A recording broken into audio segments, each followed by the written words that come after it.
Ja että me olisin hirveässä humalassa, mutta miehän on hirveässä humalassa. Tässä on 4 sormea.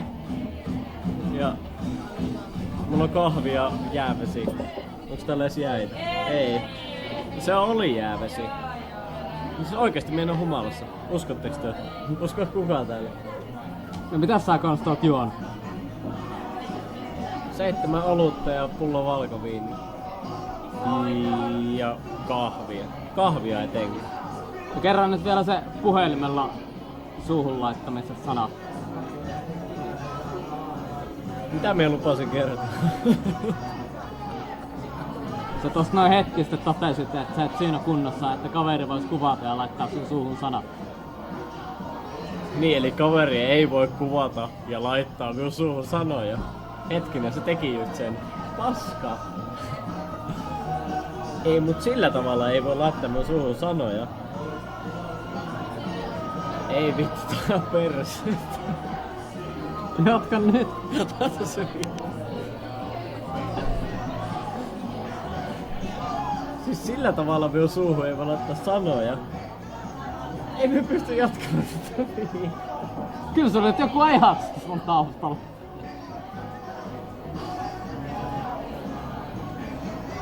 Otanko me sun ajatuksen kiinni, että jos me pössyä? Joo, ei mitään kiirettä. Mä tässä työvuorolaisena niin... Kahvia ja jäävesi. Anna! Skål! No niin, tuli. No niin joo. Kun me ei saa sitä ajatuksesta kiinni enää yhtä. Yllättäen. Tässä oli puhetta siitä, että me on juonut niin nopeasti ton valkoviinipullon, mun Tuomas Autto. No autot sie kyllä kuitenkin Niin? jonnin verran. Me on juonut sen niin nopeasti, että se rupeaa vasta imeytymään myöhemmin. Mutta me on kohtalaisen varma, että mulla on niin vankka ränni takana. Näinhän se on joku ehkä tällä hetkellä varmaan 90 päivää. Miinus vähän ajojuttuja ja muuta, että pakko olla vähän selvemmin päin. Me on kohtalaisen varma, että tää itsessään ei tuu ajamaan minun semmosen känni, siis semmosen Predator-humalaan. Me vaan istun täällä ja vaihtelen katsemoodeja. Koska mulla on hyvä buuki päällä nyt. Predator-humala. Predator-humala on se, että sä menet sinne niinku nurkkaan ja se vaihtelet, että sä näet joko kaljat tai sä näet joko tissit. Mut sä et näe molempia. Ja sä vaihdat niitä katsemoodeja. Ja kokeneemmat näkee infrapunaa moodissa. Me en oo koskaan ollut semmosessa tilassa, että me näkäisin niinku molemmissa tiloissa. Se on niinku ihan järjetön juttu, jos me pystyisin siihen. Eikä me pysty. Siihen tarvitaan ehkä vuosien kokemuksia, en tiedä. Korkean paikan leiriharjoituksia ja tämmöstä. Mitä täällä tapahtuu?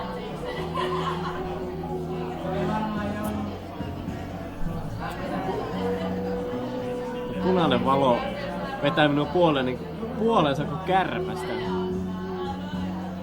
Jos tää ilmestyy johonkin huomenna, niin me tapaan kaikki. Aloittain Tuomaksesta. Siirtyä häppärin henkilökuntaa, sen jälkeen me tapaa itteni ja sen jälkeen me tapaa joku muu vielä sen jälkeen.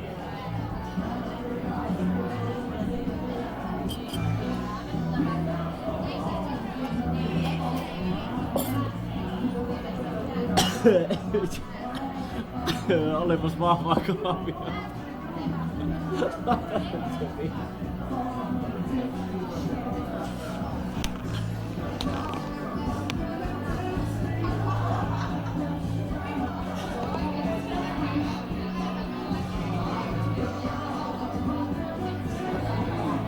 Ei mut terkku Imatralle, äitille ja isälle ja kavereille ja Lappeenrantaan jollekin kanssa.